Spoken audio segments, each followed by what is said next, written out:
Perfecto. Bueno, vamos a arrancar entonces siendo -5. En este encuentro vamos a abordar el último tema antes del receso, que es el movimiento cultural que denominamos romanticismo. El romanticismo es un movimiento cultural, surge en Alemania y en Inglaterra en la segunda mitad del siglo XVIII. Posteriormente se va a expandir al resto de los países de Europa, pero tiene como punto de origen, podemos datar su punto de origen en estos dos países. Es un movimiento cultural porque se tiene manifestaciones en diferentes ramas, en diferentes disciplinas de las artes, y se desarrolla en el marco de la modernidad, en esta modernidad que caracterizamos en un principio a partir de los textos de Casulo y de Forster, y se va a desarrollar con esta modernidad como telón de fondo, en forma paralela a lo que hemos venido viendo y que todo el estilo neoclásico que estuvimos desarrollando en los encuentros anteriores. Es importante tener en cuenta como esta diferencia porque solemos estar acostumbrados por la misma organización propia de las cátedras de historia del arte en pensar en movimientos sucesivos, ¿sí? Donde termina uno y surge otro y se va dando como una especie de concatenación de estilos y de propuestas diferentes. Pero es particular de este momento, particular de la modernidad, en que el movimiento neoclásico y el movimiento del romanticismo se van a dar en forma paralela, en diferentes lugares, pero van a estar conviviendo, interactuando, a veces en oposición, en otras veces compartiendo características, pero van a ser movimientos que se van a dar en paralelo. Habíamos dicho en los encuentros anteriores que el movimiento neoclásico, el estilo neoclásico, va a tener como fundamento a la razón ilustrada, el pensamiento ilustrado que se desarrolla en el siglo XVIII en Francia. Y a propósito de esto, Casulo nos dice que la razón ilustrada francesa había investido intelectualmente contra una vieja historia plagada de supersticiones, trocándola, cambiándola por una concepción científico-técnica del mundo basada en el absolutismo de la razón, ¿no? La razón como herramienta de interpretación y de transformación del mundo. El romanticismo en este transcurrir paralelo se va a proponer como una alternativa a esta praxis de la razón, a esta praxis técnica que va a proponer el pensamiento de la Ilustración francesa. Los pensadores románticos, los teóricos románticos, los artistas románticos, van a sospechar que bajo la lógica racional del iluminismo se esconde una escisión, se consuma una escisión del hombre con la naturaleza. Se esconde un monstruo técnico y racionalista que de a poco lo absorbe y lo destruye todo. Y también van a considerar los pensadores y los artistas románticos que esta utilización de la razón como herramienta y como modo de interpretar y de transformar el mundo va a dejar por fuera muchas características propias de lo humano que no se terminan de completar, no se terminan de identificar con la razón. Van a quedar por fuera, dicen los románticos, los pensamientos irracionales, los pasionales, las formas que hacen a la humanidad, a los rasgos más íntimos de la humanidad. Para los románticos quedan afuera si uno solamente se ciñe a la luz de la razón del feminismo francés. Por eso se van a plantear como una especie de alternativa, ¿sí? Como un camino moderno diferente. Sin embargo, no es una oposición, no es tanto una oposición, no hay que pensarlo como enemigos contrarios uno de otro, el neoclasicismo del romanticismo, sino como movimientos paralelos que comparten un paradigma intelectual muy fuerte y de fuerte crítica a su propio tiempo, ¿sí? La crítica va a ser una de las características de la modernidad, el ser críticos de su propio tiempo y a partir de la crítica proponer propuestas transformadoras del tiempo y del mundo.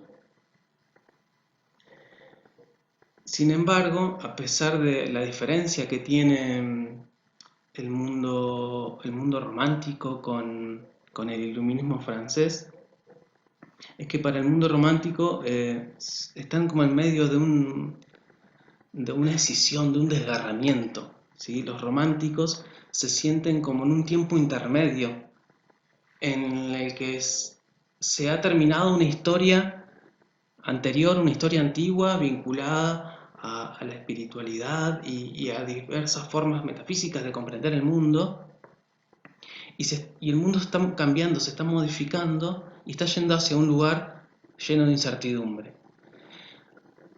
Los artistas y los pensadores románticos van a estar como en ese punto crucial, en ese momento de cambio, y van a sentirse en ese momento de cambio. Y se van a sentir un tanto huérfanos, tanto de la historia anterior como de la que va a venir, ¿sí? Frente a esta orfandad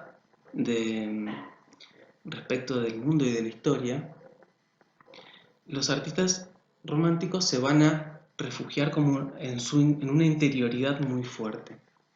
La interioridad y la subjetividad va a ser un elemento crucial en el movimiento romántico, y en esta interioridad van a ir en búsqueda de respuestas y en búsqueda de una cierta espiritualidad perdida, y va a ser en la medida de esta subjetividad que van a intentar una nueva comunión con el mundo natural, con la naturaleza, y una nueva comunión con un mundo espiritual que perciben como ciertamente perdido. El contexto un poco de emergencia, de surgimiento del movimiento romántico va a tener, como ya dije, estos dos países a mediados del siglo XVIII, que son Inglaterra y Alemania. En Inglaterra está el contexto de la revolución industrial, ¿sí? Se está desarrollando, está creciendo y se está aumentando y transformando los modos de vida a partir del desarrollo del capitalismo y sus nuevas formas de producción ligadas a las nuevas maquinarias de la revolución industrial, las maquinarias de vapor y posteriormente los trenes y todas las cosas que ya conocemos. La revolución industrial, que se inició a mitad del siglo XVIII en Gran Bretaña, fue un momento en el que se vivió el mayor conjunto de transformaciones económicas, tecnológicas y sociales de la historia de la humanidad desde el Neolítico, ¿sí? En muy poco tiempo hubo un cambio radical en las condiciones de vida y las condiciones de habitabilidad y de producción humana en un lugar muy centralizado, en un lugar puntual como Inglaterra. Se pasó de una economía rural basada en la agricultura, que era la economía que imperaba por lo general en esa época, a una economía de carácter urbana, industrializada y mecanizada, ¿sí? Esto era el contexto que rodeaba a los pensadores y los artistas en Gran Bretaña. Es natural pensar que frente a esto los artistas van a buscar un escape, van a buscar una nueva comunión con la naturaleza. Lo que están viendo es la naturaleza siendo transformada en todas estas urbes, grandes urbes mecanizadas de la revolución industrial. Así que en un cierto punto van a plantear una huida, una vuelta hacia lo natural, ¿sí? En Alemania, sin embargo, la revolución industrial aún no ha llegado. De hecho, Alemania económicamente, productivamente, está bastante retrasada respecto del resto de los países de Europa. Tampoco han llegado a Alemania en este momento como las intrigas y las formas políticas que se están dando en Francia con la Revolución Francesa, que se empiezan a fraguar en Francia y que van a desencadenar todo el proceso revolucionario que va a terminar con la monarquía en Francia. En Alemania estos procesos no son tales, ¿sí? No tienen la fuerza que tienen en Francia. No hay una organización política tal que permita una transformación de ese tipo. Los alemanes, los intelectuales alemanes se perciben con un cierto como retraso civilizatorio. Alemania como una especie de provincia, como un carácter provinciano, en el sentido de alejado de los grandes centros y un tanto retrasado en su desarrollo tanto político como económico. Es por esto que la revolución, los cambios y las transformaciones que se van a dar no van a ser en Alemania en el campo de lo político. Por ejemplo, habíamos visto en Francia que el estilo neoclásico acompaña las formas políticas de la Revolución Francesa, ¿sí? Los diferentes momentos políticos de la Revolución, que lo habíamos visto con las pinturas de David, no sé si lo recuerdan. En, en Alemania esto no va a suceder porque no tenemos esa revolución, así que la revolución va a tomar la forma de una revolución intelectual, artística y espiritual. Van a ser sumamente críticos, igual en Alemania, del absolutismo técnico de su tiempo, y van a tener un carácter utópico, ¿sí? Van a proponer una visión de mundo. No se trata solamente de una visión regresiva, si bien hay como un nuevo pensamiento de lo medieval, no se trata de volver hacia atrás, sino de recuperar cosas del pasado para traerlas al presente. Habíamos visto, por ejemplo, en el neoclásico, que toman como modelo, toman como civilización modelo el mundo clásico, ¿no? El neoclásico es una nueva formulación de lo clásico. Para eso toman formas tanto artísticas como arquitectónicas como temáticas de la antigüedad griega y romana, y van a también a basar en la antigüedad griega y romana un sistema de virtudes y de construcción ciudadana. El romanticismo también va a estar mirando hacia el pasado, pero no se va a identificar con la antigüedad clásica, sino que se va a identificar y va a buscar su fundamento, su imagen modélica en el tiempo medieval, ¿sí? En las formas góticas, en las formas románicas de construcción, es donde va a inspirarse, de donde va a sacar ideas. ¿Por qué? Porque dicen que a diferencia del mundo griego y romano, que es como homogéneo y absolutista, donde se daba el mundo griego y romano, se daba siempre de la misma manera, ignorando los saberes populares y las características propias de cada lugar, de cada espacio de donde se desarrollaba. El mundo medieval tenía las particularidades del lugar de donde se desarrollaba. Las iglesias medievales, las iglesias góticas, eran parte de la comunidad, se construían junto con los pueblos. En los siglos que duraba la construcción de una catedral gótica, una comunidad crecía a su alrededor. Eran parte de lo que van a nombrar los románticos en este momento como Volksgeist, que es el espíritu del pueblo, ¿sí? Van a tener como una búsqueda de la nacionalidad y tratar de fundar su nacionalidad en este pasado medieval y en las historias populares, ¿sí? Las características populares propias del territorio alemán. En esta mirada hacia atrás también van a intentar o van a proponer una nueva relación con la naturaleza, al igual que en Inglaterra. Ese es el punto de encuentro que van a tener estos dos lugares, con consecuencias diferentes que vamos a ver un poquito más adelante. Como para ejemplificar un poquito, como caracterizar estos dos grandes espíritus, el espíritu neoclásico y el espíritu romántico, no sé si recuerdan en los primeros textos cuando lo escuchamos, cuando lo leíamos, mejor que escuchar, cuando lo leíamos a Casulo, hablaba del poder del autor, ¿no? Cómo a partir de un libro determinado se configura un modo de pensar en una época y cómo una producción literaria podía influir en la vida social y política de un pueblo. Hay dos libros que son modélicos, uno para el neoclásico y otro para el romanticismo. En el neoclásico tenemos el Emilio, que es un libro de Rousseau. Tienen una diferencia de tiempo bastante corta entre ellos en la publicación, los dos se publican a mediados del siglo XVIII.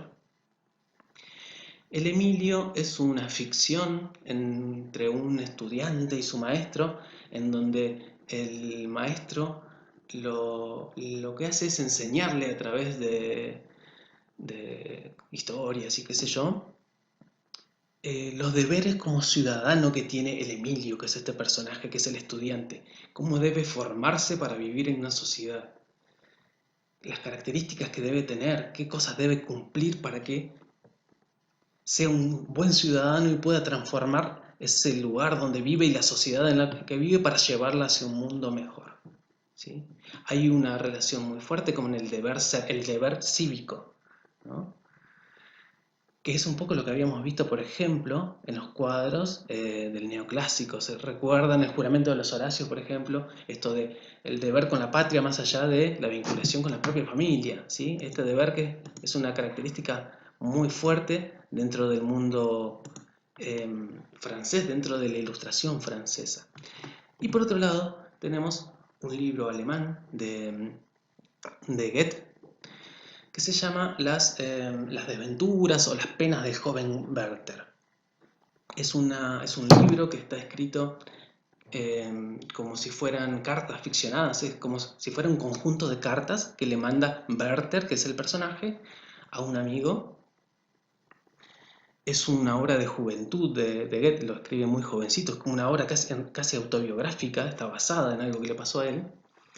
Y va a inaugurar este libro un movimiento cultural en la Alemania que se llama Sturm und Drang, que se llama Tormenta de ímpetu, me parece que es, no me acuerdo, no recuerdo la traducción. Y en este libro, a diferencia del Emilio, que estaba planteado como una construcción del deber cívico de un ciudadano, es una historia sumamente íntima, es una historia amorosa, es la historia en que el joven Werther se enamora de Charlotte, una chica que está ahí en su pueblo, pero Charlotte está casada con otro tipo y se arma ahí como todo una especie de culebrón alemán que termina trágicamente con el suicidio del joven Werther, ¿sí? El énfasis está puesto acá en la interioridad, en cómo el joven Werther, que es este personaje, ya no define su relación con la sociedad a partir de un deber cívico, de un deber ser que lo excede, sino a partir de su propia pasionalidad y sus propios sentimientos. Y finalmente eh, no logra conjugar sus sentimientos con lo que debe suceder en el mundo y termina evadiéndose, termina suicidándose, ¿sí? Dos modos diferentes, en dos literaturas diferentes, de interactuar y de comprender el mundo. Las formas de lo romántico entonces van a tomar esta vinculación, van a retomar esta vinculación con la naturaleza, van a proponer una nueva comunión con lo natural. Y en esta nueva comunión con lo natural se van a dar dos poéticas que figuran en el texto de Argan, dos modos de comprender esta vinculación con lo natural, que van a tener similitudes pero van a ser profundamente diferentes. Estas son la poética de lo pintoresco y la poética de lo sublime. Para saber de dónde viene un poco esta poética de lo pintoresco, que es la primera que vamos a ver este cuadro que es un cuadro de Claudio de Lorena, un pintor. No es un pintor romántico, no es un pintor neoclásico, es un pintor anterior, es un pintor barroco. Si vemos la fecha de este cuadro, vemos que es de 1663. ¿Sí? Así que es anterior al tiempo en el que nosotros estamos charlando hoy. Este cuadro se llama Paisaje con el padre de Psique ofreciendo sacrificios en el templo de Apolo, ¿sí? Lo que hace es tomar, Claudio de Lorena, temáticas del mundo clásico, del mundo griego y romano, y representarlas de esta manera con ciertas construcciones, construcciones que remiten a lo clásico, pero también rodeadas de una naturaleza ahí entre lo salvaje y lo amable, así como una naturaleza un tanto natural y artificial a la vez, ¿no? Porque no termina de ser un bosque como real, sino está ahí como una especie de mitad de camino. Los cuadros de Claudio de Lorena van a inspirar una forma particular de construcción de jardines, de jardinería en Inglaterra, que se va a caracterizar por, a diferencia de los jardines franceses que estaban de moda en la época, que eran unos jardines sumamente organizados, simétricos y geométricos, por ejemplo, como los jardines de Versalles, los jardines ingleses van a apelar a una poética de lo pintoresco, en donde se van a organizar los elementos naturales, las diferentes plantas, em, los lagos y las cosas, como si fuera casi natural, ¿sí? Como sin restar lo espontáneo de lo natural, pero que a la vez pudiera servir como un jardín y como un lugar donde lo social, los eventos sociales pudieran suceder, ¿sí? En estos grandes parques, en estos grandes jardines ingleses, que están organizados a partir de esta poética de lo pintoresco, están rodeados también de bancos y lugares donde la gente puede encontrarse y pasar tiempo ameno, ¿sí? Y van a estar también ocupados por estas construcciones que nos remiten ahí a lo clásico, ¿sí? Estas construcciones que todavía tienen algo de mundo griego, algo de mundo romano. En estos paisajes, en estos jardines, en estos grandes parques, es donde se va a configurar en un principio esta poética de lo pintoresco.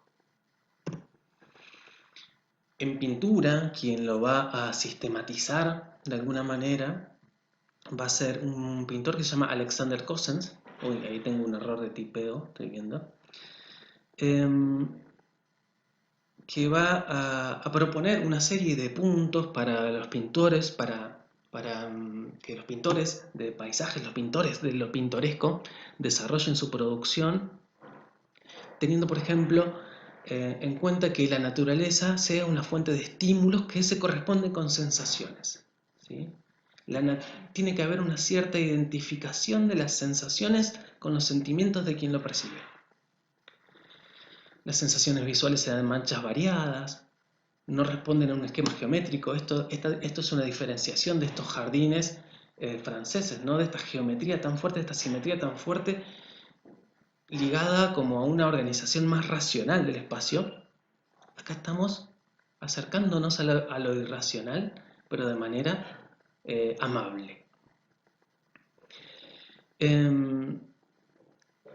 Va a organizar a partir de la caracterización que va a ser de lo pintoresco una escuela de pintores que van a trabajar, van a ser herederos también de las técnicas del paisaje holandés, pero que se van a desarrollar en Inglaterra y, y van a tener una producción de paisaje muy fuerte. Por ejemplo, uno de los representantes más relevantes de esta poética de lo pintoresco en Inglaterra va a ser el pintor Turner, que es conocido por estos paisajes como cubiertos de niebla, ¿sí? Esta niebla londinense que lo cubre y lo esconde todo, lo vela todo, en donde van apareciendo como veladuras algunas formas y algunas figuras.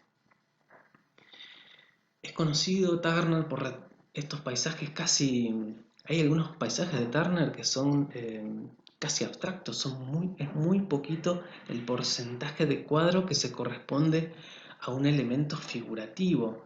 Hay cuadros de Turner que son como grandes atardeceres neblinosos donde aparece en un costadito, en una esquinita, un tren que viene avanzando, ¿sí? Es como esta conjunción de lo artificial y lo natural. Turner va a dar cuenta un poco de esta vida que se va industrializando de a poco, de esta naturaleza que se va industrializando de a poco. Y otro de los artistas que va a ser representativos de lo pintoresco en Inglaterra va a ser John Constable, ¿sí? Que él va a desarrollar una producción dentro del paisaje, ¿sí? Y retratando en muchas ocasiones estas viejas catedrales góticas que pueblan el campo inglés. Una mirada bucólica, una mirada un tanto nostálgica también hacia ese pasado que se presenta respecto del presente industrializado que están viviendo. Este pasado gótico se presenta como más tranquilo, más simple, más sencillo y más bello también.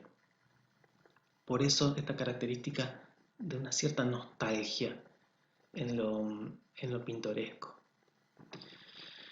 La otra poética que se va a dar en relación con la naturaleza, en el modo de relación con la naturaleza, si lo pintoresco es una relación con la naturaleza, en que la naturaleza tiene un rostro amable, tiene un rostro donde los sentimientos se pueden identificar con los elementos propios de lo natural, y el espacio de lo natural es un espacio que genera la sociabilidad y promueve los sentimientos.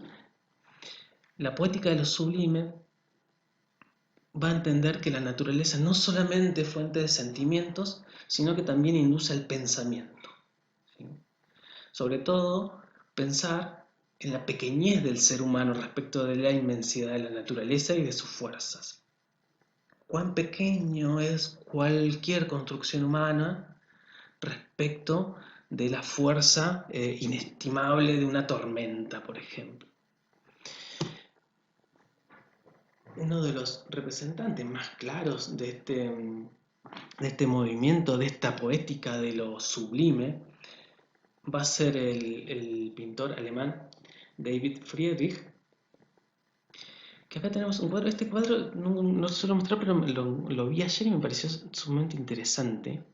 Son más conocidos otros cuadros de Friedrich, donde aparecen catedrales góticas que están siendo devoradas por unos bosques un tanto terribles, o como la primera imagen que veíamos, la del caminante sobre el mar de nubes, una figura humana que se enfrenta a un paisaje sublime donde la inmensidad induce al pensamiento. Acá tenemos una composición sumamente simple, donde lo que hay es una gran inmensidad representada, una gran inmensidad. Este cuadro se llama El monje frente al mar, y lo tenemos ahí al monje. Es un personaje sumamente pequeño en la superficie del cuadro, expectando y siendo de alguna manera absorbido por esa inmensidad del océano, ¿no? Remarcando en su pequeñez la inmensidad y lo poderoso de esa fuerza natural que es el mar, ¿no? Es como embeberse de esa totalidad, ¿no? Esa totalidad que en un segundo puede borrar la existencia de un individuo. Hay una cierta vinculación con lo natural desde una conjunción entre lo agradable y lo desagradable, ¿sí? Kant, que es un pensador alemán, va a decir que hay una percepción de lo bello y hay una percepción de lo bello sublime. Y lo bello sublime es como un agrado desagradable, porque es como estar consciente del terror y de la insignificancia individual. Estar como no ser del todo poseedor de lo que va a suceder, ¿no? Estamos como limitados y subordinados a algo mayor. Y eso produce terror, dice Kant. Eso produce terror, pero también un cierto placer.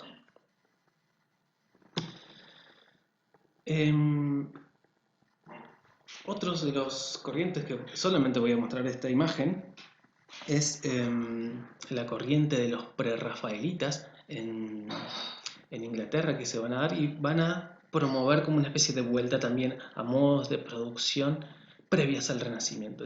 Van a decir los prerrafaelitas que después de Rafael el arte se ha pervertido, así que tenemos que volver a formas anteriores de producción, y van a hacer cuadros como este. Algunas cosas estaban narradas, otras no tantas. quería volver un poquito sobre esto, sobre esta imagen y este pensamiento de lo sublime y el pensamiento, esta relación pintoresca con lo natural y esta relación sublime con lo natural. Hay una particularidad que se desarrolla en el mundo romántico, en la teoría y en el pensamiento del mundo romántico, y es que va a haber una inversión del lugar que ocupa la belleza, ¿sí?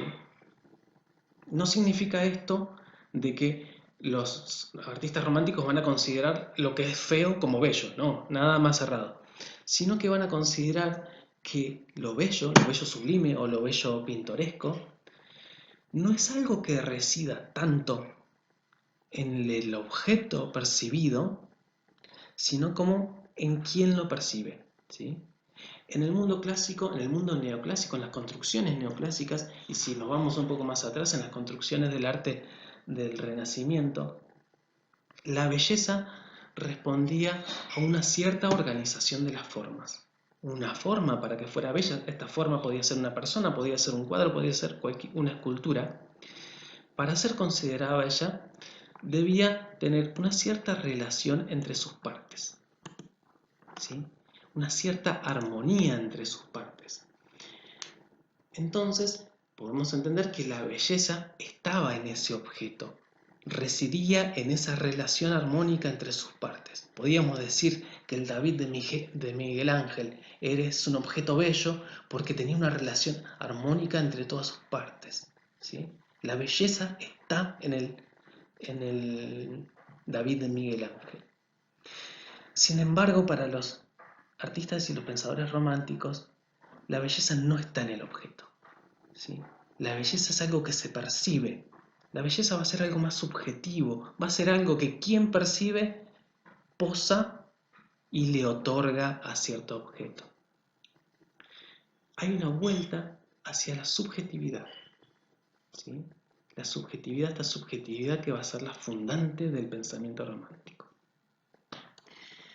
En esta vuelta, en este mirar hacia atrás, en esta cierta nostalgia del mundo medieval que atraviesa el mundo romántico, principalmente en Alemania, se va a dar en la arquitectura una suerte de revival de lo gótico, ¿sí? Se va a poner de moda lo gótico, así como se puso de moda a partir de las exhumaciones de Pompeya y Herculano en Francia el neoclásico o el mundo clásico.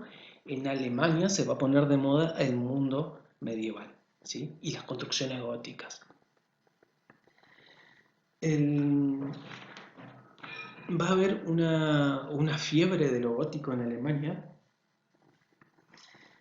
y se va a empezar como a valorar el tecnicismo espiritualista que alimentó la construcción de las catedrales góticas, ¿sí? Esta conjunción de una construcción fuertemente técnica para hacer y elevar estas construcciones, pero alimentada por una consideración espiritual, ¿sí? La significación espiritual de las catedrales góticas es lo que les va a llamar la atención. Se va a hacer un estudio de las catedrales góticas, así como antes estudiaban las ruinas romanas para hacer construcciones en el romanticismo, así como se estudiaban las ruinas de Pompeya y Herculano para las construcciones, para tomar modelos e ideas para las construcciones en el neoclásico francés. En Alemania se van a estudiar las catedrales góticas para hacer nuevas construcciones. Y surge en este momento la idea de estilo. Como lo conocemos ahora en la actualidad, lo que conocemos como estilo nosotros, que es como la reducción a esquemas de manual de elementos que se repiten en una arquitectura determinada. Por ejemplo, hay elementos propios que se repiten en la arquitectura del gótico y se van a pensar como elementos aislados, escindidos del gótico en sí mismo y que se pueden aplicar inclusive a construcciones que no son necesariamente iglesias o catedrales. Va a haber una producción estilística de lo gótico aplicada a objetos que no son en los que en el gótico se aplicaba este tipo de arquitectura. Se van a construir diferentes edificios que no son religiosos, pero van a ser con elementos basados en lo gótico, ¿sí? Se va a dar un estilo que se va a llamar neogótico. Otra cosa que va a suceder es que se van a terminar muchas catedrales.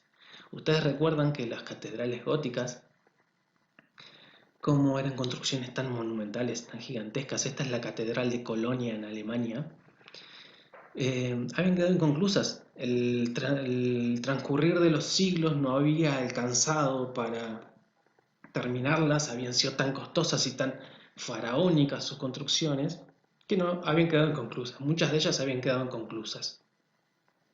En este momento, en este revival, en esta fiebre de lo gótico que se va a dar en Alemania, se van a concluir muchas de ellas, inclusive esta que estamos viendo ahora, que es la Catedral de Colonia. Pero el estilo neogótico, si bien va a utilizar eh, elementos basados en lo gótico, va a ser diferente porque los materiales que van a usar son diferentes. Hay un arquitecto que se llama, un arquitecto francés, Eugène Emmanuel Viollet-le-Duc, que va a ser uno de los que más van a estudiar en este periodo. Él consideraba que las catedrales eran como grandes libros de piedra que debían ser interpretados, no tanto esquemas arquitectónicos, sino eh, libros que contaban una historia en piedra, ¿sí? A partir de sus formas estaban alimentando un significado. Y él va a tratar de emular ese significado, pero con los materiales de la actualidad. Es así como surgen este tipo de construcciones. Por ejemplo, este es el Big Bang, no sé si lo conocen, es parte de una construcción que está en Inglaterra, que es el Parlamento. Sí, acá en Argentina hay una réplica del Big Ben en Plaza Constitución, me parece, en Buenos Aires, que es la Torre de los Ingleses. Yo no lo veo muy parecido, siempre me dijeron que es una réplica del Big Ben, son diferentes, pero bueno, tenemos algo cerca, algo relativamente cerca, digamos. Este es el Parlamento inglés y que está construido en estilo neogótico. Y acá vemos que, si bien comparte algunas formas de lo gótico, su verticalidad, algunas formas decorativas, otras cosas no las tiene. Por ejemplo, no tiene este parlamento arbotantes y contrafuertes. Estas estructuras que por fuera de las catedrales sostenían el peso de estas grandes agujas que se elevaban hacia el cielo, en estos edificios neogóticos no existen. No existen porque los materiales son otros. Los materiales con los que se construye la estructura de estos edificios es el metal. ¿Sí? Es un material diferente a la piedra con el cual estaban construidas las catedrales góticas. Y el metal, la estructura de metal, permite que las fuerzas se distribuyan de otra manera y no sean necesarios los arbotantes, por ejemplo. ¿Sí? Nuestro arquitecto de cabecera en este neogótico, Viollet-le-Duc, va a ser el encargado de restaurar muchos edificios góticos en este momento. Y en Cara se hace más famoso a partir de su restauración de la Catedral de Notre Dame, ¿sí? La Catedral de Notre Dame, ubicada en la isla de Francia, en el corazón ahí de París. Encara una restauración de todo este edificio y sin embargo la restauración que hace no es una restauración al grado anterior en cómo estaba la catedral, sino que en este esquema interpretativo que él hace de las catedrales introduce también elementos nuevos, introduce elementos que según su criterio eran partes del significado de la catedral, pero por las características y los materiales propios de la época no se habían podido hacer.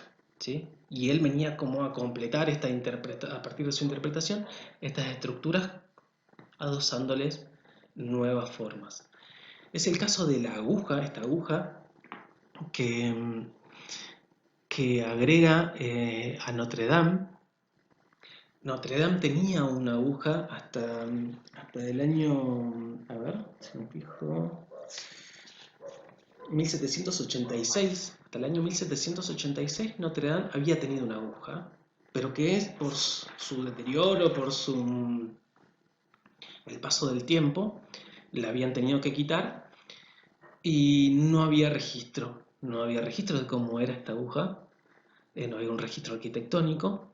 Y lo que hace el arquitecto, lo que hace Viollet-le-Duc es directamente hacer una aguja nueva, poner en Notre Dame una aguja nueva, que es la aguja que se prendió fuego el año pasado. Recuerden que el año pasado, uno de los eventos ahí como culturales del mundo, cuando todavía no pasaban cosas como esta pandemia, fue el incendio de la catedral histórica de Notre Dame. En el corazón de Francia la estaban refaccionando, estaban limpiándola, estaban haciendo un mantenimiento en la zona de la aguja, esta que agrega Viollet-le-Duc en 1814. No, en 1814 no, perdón. Estaban haciendo mantenimiento en esta aguja y por alguna razón comienza un incendio, se pierde y es esta aguja lo que queda destruido. Hay diversas interpretaciones de qué hacer en este momento. Ustedes saben que después de este incendio se juntó una tonelada de plata para la restauración de Notre Dame.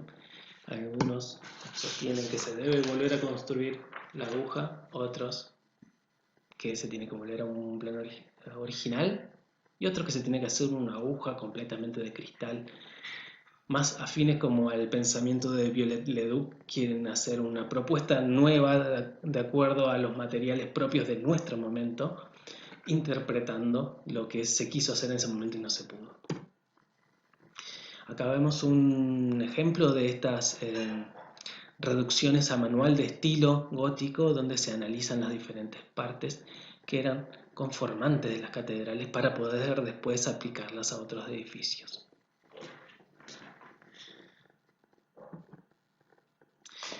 Y bueno, ya para ir un poco cerrando con todo esto, como les decía al principio, el romanticismo tiene su origen en Inglaterra y en Alemania, pero paulatinamente va ocupando los diferentes territorios, los diferentes países del continente europeo. Es el caso que finalmente también en Francia hay un desarrollo del arte romántico. Romántico inclusive podemos poder encontrar algunos ejemplos de pensamiento romántico y producciones con características románticas, inclusive que en Argentina, ¿sí? Vamos a ver más adelante cuando vengamos para esta zona. Pero en este lugar que en Francia, que era como la cuna de lo neoclásico, posteriormente a la Revolución, ustedes saben que está el ascenso de Napoleón y la transformación de Francia en un imperio que empieza a invadir el resto de Europa, hasta que finalmente Napoleón es derrotado por Inglaterra. Y en este derrotar y en este volver hay como una restauración monárquica en Francia, pero se van a suceder una serie de convulsiones sociales, de revoluciones que van a atravesar todo el siglo a partir de la Revolución Francesa. Hay un vacío que deja en Francia el neoclásico, hay un vacío posterior a la caída de Napoleón, con el movimiento bonapartista hay como una especie de identificación al final del movimiento de Napoleón con el movimiento neoclásico, y con su caída también hay una suerte de caída en desgracia de este pensamiento centrado en Grecia y Roma, y este lugar es ocupado por el romanticismo. Los artistas, hay grandes artistas franceses que van a ser artistas románticos. Es el caso de Guericó, por ejemplo, y es el caso de Delacroix, Eugène Delacroix, que es la imagen que estamos viendo en este momento. Tanto Géricault como Delacroix van a ser como una oposición al mundo de la academia francesa, en la academia francesa, en el arte oficial francés. Van a seguir trabajando con formas clásicas. Un ejemplo claro de ello es Ingres, que va a seguir trabajando con formas clásicas, pero ya teñidas con cierto exotismo, como una mirada un tanto orientalista de lo clásico. Y en oposición a esta academia francesa y al amaneramiento y eh, aburguesamiento que profesaba, se van a proponer Eugène Delacroix y Géricault como unos artistas apasionados, ¿no? Alimentados por el espíritu de lo romántico, basados más en un sentimiento que en una cuestión racional. Este cuadro es uno de los cuadros, una de las iconografías más conocidas, bueno, más que probable que alguna vez ya lo hayan visto. Se llama La libertad guiando al pueblo. Es un cuadro de 1830.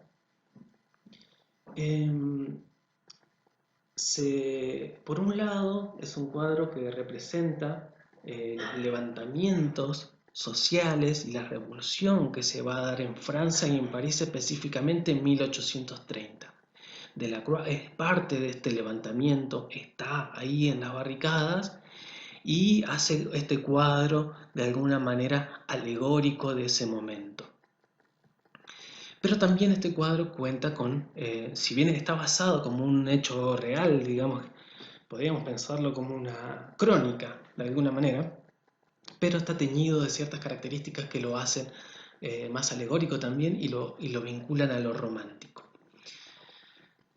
Tenemos una figura central, la principal, la que está resaltada a partir de su contraste y de su posición en el plano de la imagen, que es la imagen de una mujer que representa alegóricamente a la libertad. ¿Sí? La libertad, esta mujer es la libertad, es la representación de Francia y la representación de libertad, ¿no? Y lleva con sus banderas y encabeza un grupo, un ejército, un grupo de revolucionarios hacia adelante, no hacia avanzar. Va avanzando trepada a una barricada. Las barricadas eran construcciones que se hacían en las calles de Francia con basura, palos, las cosas que se pudieran encontrar para tapar. Es como un piquete, una barricada es un piquete, pero que se hace en unas calles de París, se hacía en las calles de París, unas calles muy angostitas de París,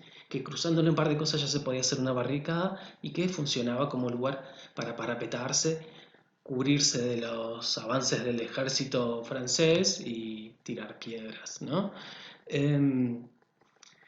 Tenemos acá la libertad trepada a la barricada, sino avanzando por sobre la barricada e indicando con la bandera y con su gesto a la gente que la siga. En una mano tiene la bandera de Francia, la bandera tricolor, y en otra tiene un fusil. En la barricada vemos los cuerpos de los oficiales franceses muertos que están acá abajo, así acá en la esquina. Y atrás, la gente que la sigue, hay algunos personajes que son reconocibles, digamos que los podemos identificar, pero después es como una masa bastante amorfa, ¿no? Bastante indefinida hacia atrás. Hay como diferentes planos de la imagen. Tenemos un primer plano con la libertad, ese niño con pistolas en la mano, que tiene un morral de correos colgando hacia el costado. Un personaje que está como implorándole a los pies o mirándola con admiración a la libertad. Y hacia atrás tres personajes, pero hacia atrás de estos tres personajes es una masa bastante uniforme, como el pueblo en general. Sin embargo, estos tres personajes que aparecen acá, tenemos un personaje con galera y ropa burguesa y un personaje que tiene ropa de trabajador. Hay como una conjunción de los obreros y los burgueses que todavía en este momento son fuerzas unificadas en contra de la monarquía y el poder oficial francés. Son parte del mismo pueblo, la burguesía y el pueblo de los trabajadores en este momento. En la parte de atrás del cuadro podemos ver un cielo como tormentoso, tumultuoso, y lo que hace Delacroix con esta forma de representar el cielo es un poco identificar de manera romántica esta esta turbulencia de la situación y de la exaltación revolucionaria con la turbulencia de lo natural, ¿sí? Hay una identificación. Lo turbulento de lo natural se ve en lo turbulento de lo social, ¿sí? Son lo mismo. Una cosa acompaña a la otra.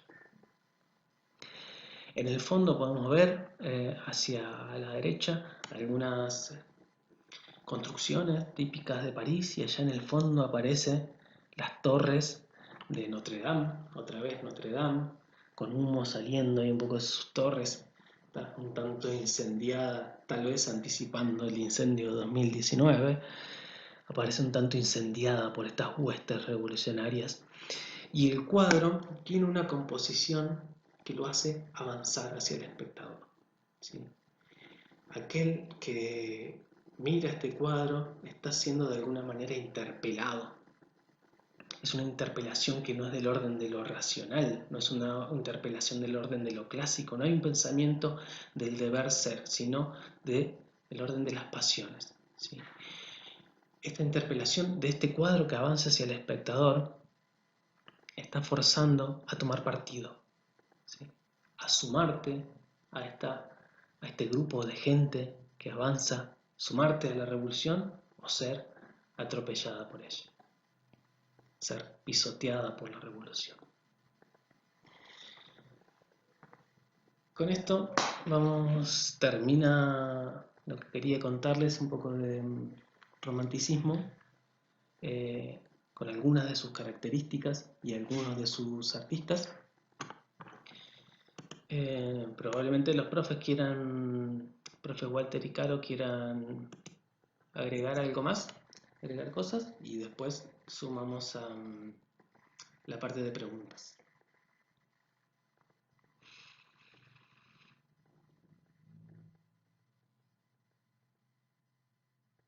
Hola, Caro.